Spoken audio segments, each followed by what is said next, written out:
এইখানে জাবালে রহমতের জায়গায় আমার ওয়াইফ রুমি এবং আমার নাম লিখে রাখলাম এই পাথরে, যেটা অনেকেই লেখে স্পষ্ট। এই যে RUMI এবং RANA, এখানে অনেকেই তাদের নাম লেখেন। এবং জাবালে রহমতের যে মানে রহমত প্রেমের বিষয়, আসলে আদম আলাইহিস সালাম এবং হাওয়া আলাইহিস সালামের যে জায়গাটাতে দেখা হয়েছিল, তো এখনো ভিতরে ঢুকতে দেয় না। তো এই কারণে আসলে এখানেই লিখে রাখলাম, আল্লাহর রহমতে যাতে আমাদের লাইফ সুন্দর হয়, সার্থক হয়, এইটাই আপনারা আসলে দেখবেন। এবং আল্লাহর কাছে এই দোয়াই করি যাতে আমাদের পরবর্তী মানে সময়টুকু আমরা ভালোভাবে সুস্থ মতো শান্তি মতো কাটাইতে পারি।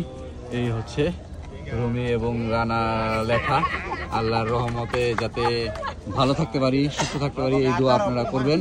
আমিও আসলে দোয়া করি সবার জন্য, সবাই যাতে সুস্থ থাকে, ভালো থাকে। খোদা হাফেজ, ভালো থাকবেন। আমরা এখন পরবর্তী ডেস্টিনেশনে যাব ইনশাআল্লাহ।